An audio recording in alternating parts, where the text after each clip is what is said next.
What is going on, everybody? This is Rocket League News, the series where I talk about everything you guys are too lazy to look up that's going on in the Rocket League community this past week. We had a bunch of information come out about a lot of things this week, so let's get right into it. As always, if you guys are not subscribed, make sure to hit subscribe. Trying to hit 1,000 subs on this channel, and then after that, I don't really care what happens. You guys should just unsub for all I care. Without further ado, let's get into it. So finally, the Intel World Open. We finally got some new information on that. They hit us with that little teaser earlier in the week with no information, so a lot of people were getting kind of mad. But now we finally got dates, qualifiers, format, we got all that good stuff. It's uploaded to RocketLeagueEsports.com. I'll link that in the description. I'll also be going over in a completely separate video just for going over the Rocket League at the Olympic details, just because I know there's a lot of people who would like an individual video talking about that. Just so I could give them all their bearings in one video and also talk solely on that. So yep, it's going to be 3v3 as always with a $250,000 prize pool. Qualifiers will go from the beginning of May to the middle of May, and then the regional finals will be in mid-June, and then the finals will be late July. Again, I'll link this in the description. You guys can go check that out for yourselves. Also on Reddit, there is an Intel World Open information mega thread now where basically everything Rocket League at the Olympics will be there. Again, I'll link that in the description. Next up in the news, competitive season 13 is ending and competitive season 14 is on the rise. Oh, I can't believe we're already at season 14. Like, what the hell? So Sanix tweeted out this link to their blog on RocketLeague.com. Competitive season 13 rewards and season 14 kickoff. So it looks like competitive season 13 will be ending on March 25th, and then season 14 will start a couple hours later, so that same day. And here's a picture of the season rewards.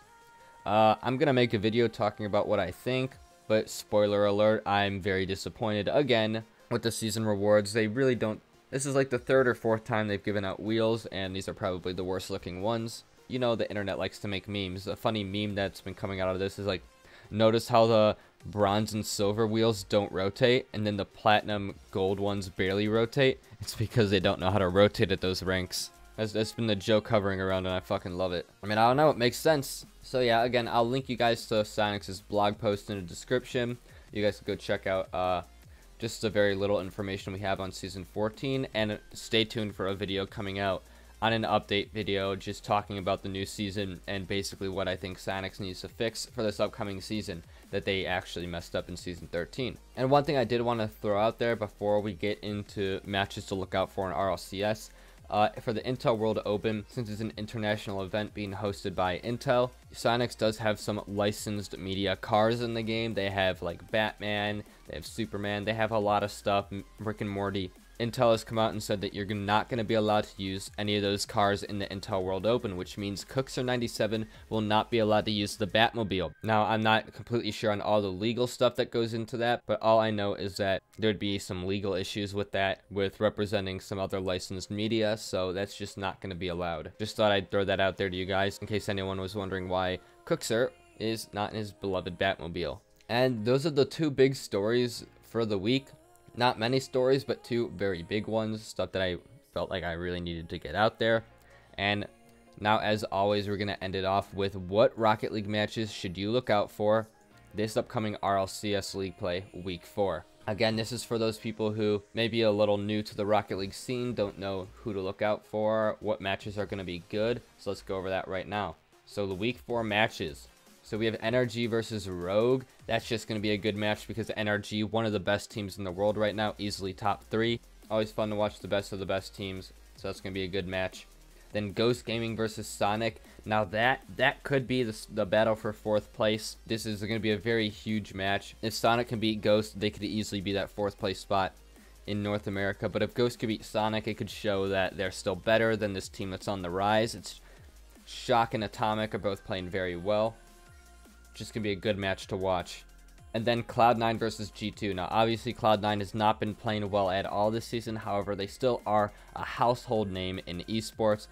People are just gonna love to watch Cloud9 and G2 play because they're two of the biggest names in Rocket League. But G2 is probably gonna win 3-0. Spoiler alert. And then moving on to Europe.